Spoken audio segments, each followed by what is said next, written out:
Então, pessoal, essa é a parte 2 e eu vou deixar um link aí em cima para a parte um.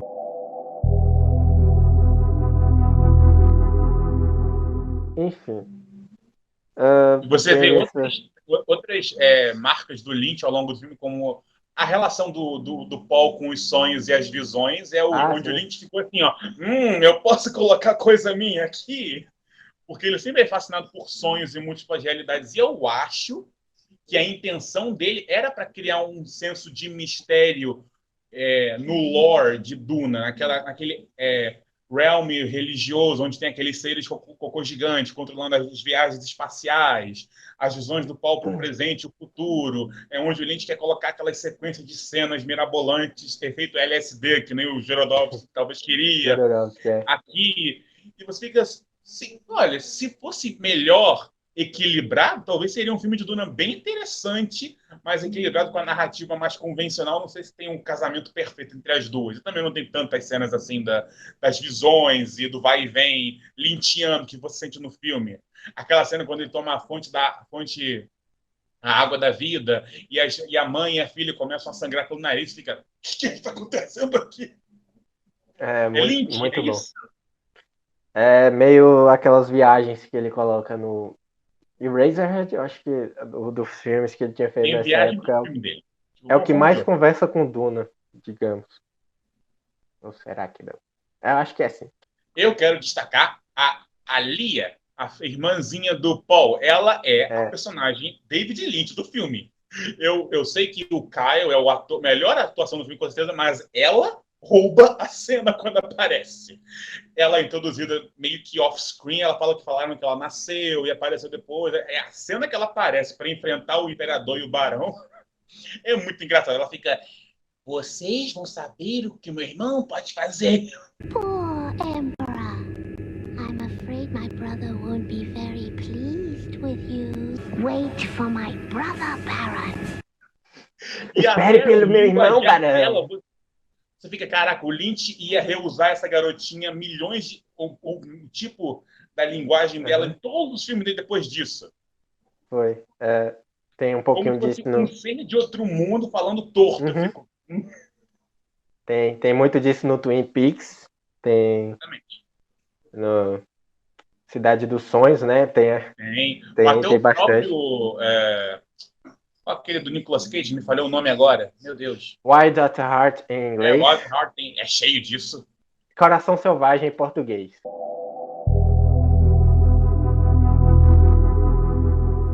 Ali é uma das minhas personagens favoritas. Ah, Eu, eu creio porque que ela ela seja tem. importante nos livros. Eu não estou só tão Sim. familiar com como é que ela se torna mais pra frente, ou Mas você etc. viu a minissérie, a Ah, sim. questão dela, que é bem trágica, né? A Lia, ela nasce como que a mãe dela tomou a água da vida quando ela estava grávida. Ela não devia ter feito isso. Aí, como ela fez isso, a Lia nasceu com a Ultra consciência poderosa. de uma reverenda madre, e é como ela se ela fosse uma mulher já feita em um corpo de criança, né? Chamada de abominação. Aí você vê essa questão da personagem Alia reverberando em várias outras coisas da cultura pop, na Sim. literatura. Eu lembro, por exemplo, de uma personagem do Eragon. Hoje em dia eu não gosto muito de Eragon, mas eu gostava bastante quando eu era menor. Aí, Eragon funciona mais quando você é adolescente, infelizmente. sim, Mas é uma história interessante, as ideias, pelo menos. verdade. Digamos que tem uma personagem que aparece no segundo livro, eu não lembro o nome dela direito, mas ela tem isso, que o Eragon foi abençoar ela e ela depois aparece com a. É uma criança. Você já leu Eldest? É algo Já viu? desse. Eu tenho, mas ainda não li. Eu só Enfim, li o primeiro livro, na verdade. tem Então, isso. Que o Eragon ele vai abençoar a criança, o feitiço não dá certo e a consciência dela expande. É bem mais tosco do que não. Duna, mas tem isso Até lá. Eragon copiou de Frank Herbert e o Dune. Impressionante. Sim, Ele sim, influenciou tudo. certeza. Tem também outra personagem que me lembra, mas é um pouco diferente, e essa é bem mais interessante, que é a personagem Cláudia de Entrevista com o Vampiro. que foi interpretada pela Kirsten Dunst. Que é com a Kristen Dunst, sim, novinha, sendo mordida pelo Tom Cruise lá. Exatamente. Que o Tom Cruise foi salvar ela e ela tem centenas de anos, só que ela tem esse corpo de criancinha, ela não cresce. E Eu não isso sei como essa cena problema. não é polêmica hoje. Ninguém comenta essa cena falando que é controversa. Eu não sei por quê, porque ela é completamente controversa. Tomara que. Se fizer um reboot de entrevista com o vampiro, com certeza vai ter. Mas enfim, Não são vai coisas que me lembram, nem sei se vai ficar nesse vídeo, talvez eu corte. Que eu viajando aqui.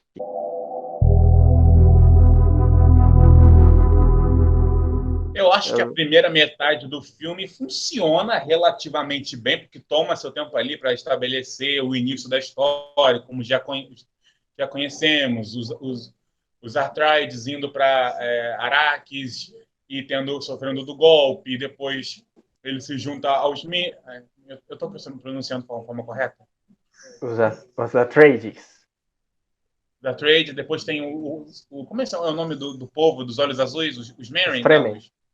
Fremen. Os Fremen, isso, Fremen, perdão. Eu acho que até aí o filme é narrativamente consistente, embora tenha uns lapsos lynchianos ali ou ali, mas depois disso o filme meio que acelera, engata a primeira e dá um pulo, um salto de sei lá quantos anos em 3 segundos de cena, com montagens ali estranhas. Não exploram nada o relacionamento do Paul com a... qual é o nome A Shani, a namoradinha dele? Isso. E passa direto sobre isso, e para depois chegar no final, ele já está o líder dos Fremen e desafiando o Império de frente. Mas depois o final é meio que divertido, então não me incomoda tanto, mas como a história em si não é tão... É uma bagunça. Tem muitos problemas de ritmo. Uma das críticas que eu mais gostei, das que eu tinha lido, né, das críticas que saíram da época, aqui tem o seguinte: o cara fala assim, os personagens de Duna são sensitivos. Isso dá a eles a posição privilegiada de saber o que está acontecendo na trama. Porque realmente é muito confuso para quem nunca teve contato, né, com Duna antes, com os livros e tal. Aí é muito fácil ficar perdido assistindo esse filme do David Lynch, porque o filme em si não ajuda muito, né? A montagem, como você falou, muito problema de ritmo. Tem uma hora que você tá meio lento, aí ele pula para um negócio totalmente diferente. Caramba, o que tá acontecendo aqui? Quem são essas mulheres, essas Bene Gesserit? É muito superficial, né, o negócio que fala delas. Você fica... Por que do nada esse personagem está com o olho azul agora? O que está acontecendo? Não é o olho azul, não era uma coisa específica. Não explica por que eles têm olho azul. Não, era uma coisa do planeta. Fica muito tempo nele, a atmosfera, etc. Mas enfim. E nada disso. E eu acho que o problema é esse também. É muito difícil fazer Duna em um filme só, como o Ridley Scott e o Denis Villeneuve perceberam, e agora eles dividiram em 2. E isso Ridley Scott, o primeiro livro, né? Só o primeiro livro. Só o primeiro livro. É porque é muito denso, né, essas coisas do universo, da cultura Fremen, do porquê eles têm olhos azuis. Você precisa de pelo menos Quem são as casas? Tem que se lembrar Harkonnen, Atreides, tem o Barão, tem o Imperador, né? Também, e então concluiu aqui, e vai ter mais pra frente a guerra com as máquinas. Fica, planos dentro de planos, a guerra com as máquinas, que é importante, que ressoa com o tema do filme que eu vou falar. Que morre, que é o Duncan, e depois mais tarde volta, e depois tem clone dele. Fica, o que está acontecendo? Mas se você lê de forma consistente, você até entende a história em si. A história não é difícil, ela só precisa de tempo para respirar. Ela é simples, por mais complicado que o lore em si seja. É a questão do conquistador, né? Só que tem umas nuances dentro do conquistador. É meio Lawrence da Arábia. Era aí. Falando nisso, o filme meio que carrega uma vibe do Lawrence da Arábia na segunda parte. Você pode ver que o Liam, para dirigir essa história, seria perfeito, porque o próprio Lawrence da Arábia é uma história que, se você analisar até pelo filme ou até pela história legítima, verídica em si, parece fantasiosa. O líder chegando para aquele povo, treinando e armando eles e levando eles à guerra, que nem foi o Lawrence com Sim. as tribos árabes. Isso aconteceu de verdade, ele realmente fez isso. O E isso Frank é Duna. Herbert, o Frank Herbert, inclusive, ele fala muito que uma das maiores inspirações dele foi a história do Lawrence da Arábia. Sim, e você vê isso refletido no filme. Toda essa sequência que está no livro também é o Paul se tornando o Lawrence da Arábia dos Fremen. Ele chega lá, treina eles, torna eles os melhores guerreiros do mundo e se torna uma força militar incrível e imponente. Uhum. Agora eu preciso me retratar porque eu falei que a história é do conquistador, não tem nenhum conquistador exatamente. Tem tipo, depois vai ter, só que ele não conquista os Fremen pela força, e sim pelo reconhecimento, que é e bem ele mais... se torna o Muad'Dib. A mesma coisa do Lawrence da Arábia, eles eram meio que inimigos, não exatamente inimigos, eles tinham aliados ali, eles tinham aliados árabes, tinham as outras tribos árabes que eram para eles dominarem, né? Eu lembro mais ou menos. E o Lawrence acabou conquistando todas elas pelo carisma que ele tinha, tudo isso. Por ele saber a cultura deles, ele saber falar a língua deles, por respeito e honra. Ele era um líder honrado e todos respeitavam ele e seguiam ele cegamente. A mesma coisa do que acontece aqui. Exatamente. Lawrence da Arábia no espaço. É isso que é Duna. É Duna in a nutshell. É exatamente isso. Yes.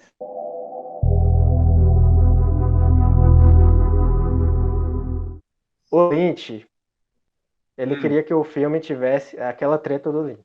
Ele queria que o filme tivesse pelo menos 3 horas, o corte dele. E aí disseram, não.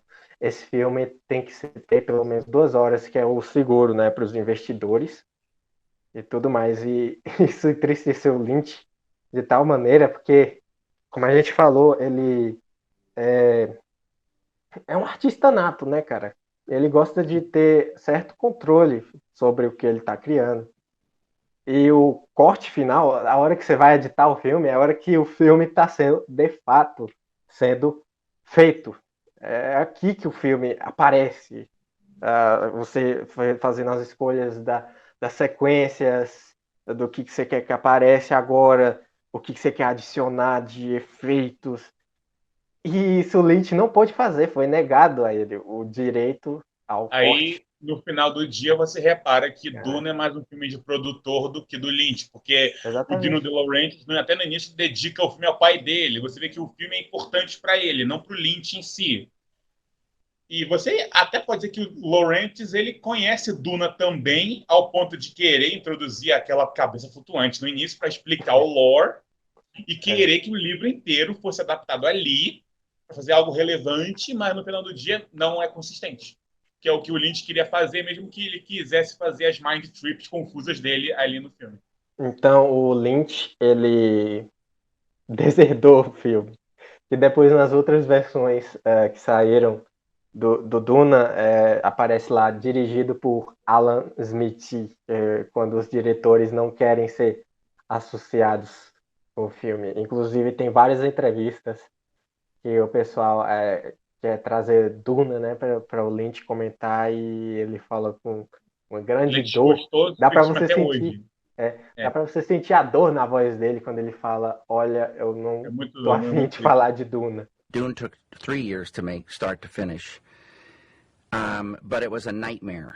And it was a nightmare. So that's the big lesson. Don't make a film if it can't be the film you want to make. It's a joke, and a sick joke, and it'll kill you. Apesar de... Teve outra entrevista que o cara perguntou, eu gosto de Duna, o que você acha do filme? Olha, Duna foi muito doloroso para mim, mas eu entendo você gostar de Duna, eu gosto que você goste de Duna. The film is not the film that I would have made had I had that final control. So it's a bit of a sadness, and but I'm still happy that you like it, and infelizmente, até quando foram perguntar para ele do filme do Denis Villeneuve, olha, vai ter uma nova versão de Duna, você ouviu falar, David? Ele, Não quer saber. não quero falar, não quero saber de Duna, nem fala esse nome na minha frente, pelo amor de Deus. É porque eu acho que quando ele começou a É. filmar o Veludo Azul, ele ainda estava sendo obrigado a ficar no estúdio a responder a ordens de montagem, refilmagens que estavam exigindo. Imagina a dor de cabeça que ele estava sofrendo com o estúdio. Por isso que ele nunca Inclusive, mais trabalhou ligado a estúdio depois disso. inclusive o Veludo Azul era do Dino de Laurentiis ainda. É Eu não sei verdade. porque ele... Enfim, ele Eu gostava acho que do o Dino Lawrence de falou Laurentiis. assim: você faz Duna, eu te deixo você fazer o Ah, Veludo é. Azul depois, Foi com isso liberdade mesmo, foi criativa. isso mesmo. Foi isso mesmo. Ele sempre fala, nossa, eu gosto muito de Dino. Mas I love ele fez Duna. essa sacanagem com ele. I love Dino so much. Mas o que eu mais gosto do filme é o que ele consegue fazer, que é mostrar por que a história do Herbert é tão boa. Porque nos É melhores verdade. momentos de Duna, você vê a força da história.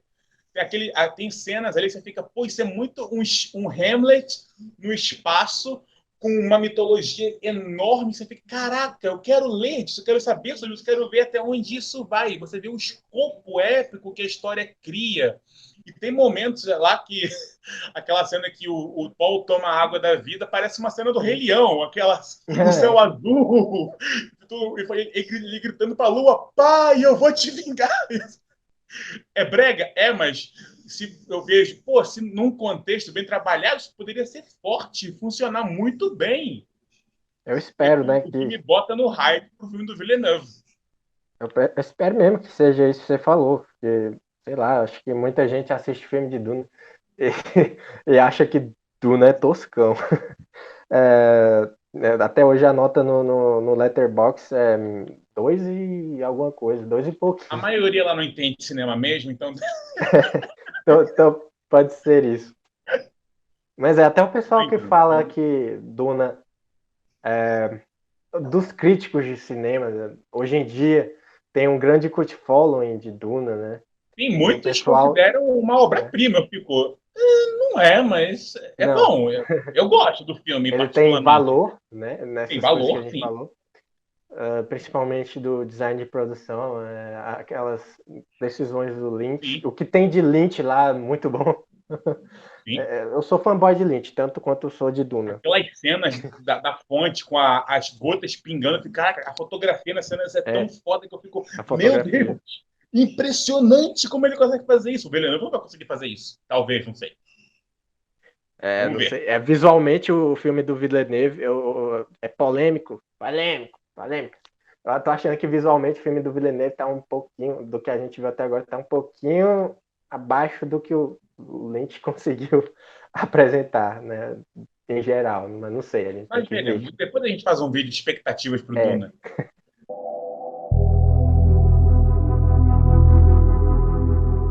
Agora, a minha pergunta. O livro inteiro está no filme do Lynch? De forma fiel? Não. Não? Não. Principalmente na questão de exposição, como a gente falou. Vamos lá. Primeiro, a gente tem a questão religiosa do Duna. Aqui ela é só muito superficial, né? Aí Sim, você tira muita coisa do que tinha no Duna original, porque, primeiro, senão ia ser um filme mais confuso ainda, bora admitir. no livro é mais confuso. Então. Mas é fascinante da mesma forma. Por exemplo, a questão do Paul ser um Messias. Isso foi um mito no livro aqui. É um mito que as Bene Gesserit criaram, porque elas estão manufaturando geneticamente. Aí a gente já começa aqui, o pessoal deve estar voando. Mas enfim, elas estavam manufaturando geneticamente, de geração em geração, um cara que seria superior. E o que elas querem é controlar esse cara para controlar todo o resto. Que o que elas mais querem é poder. Poder porque sim. E esse cara Mas, acabou sendo... Paul, falei, que no caso não vai a favor delas, é isso, né? exatamente. Foi o Paul Só que o Paul se recusou a ser controlado por ela. E que, por ironia, por causa disso, ele se torna, sim, um escolhido. Porque ele não segue a diretriz do mal que queria que ele seguisse. Olha, uma história muito tão boa, tá vendo? Tá vendo? Essa história é muito boa. Meu Deus do céu, não pode desperdiçar isso.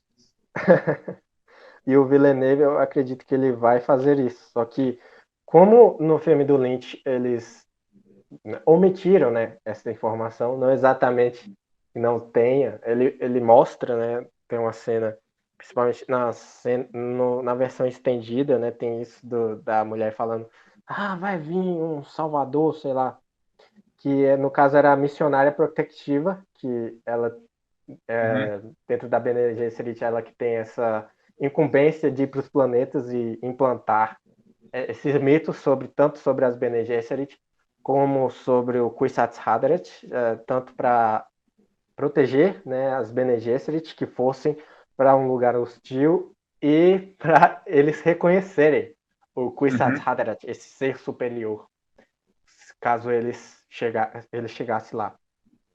E isso não tem no livro. Digamos que tem outras coisas que ficam um pouco mais toscas.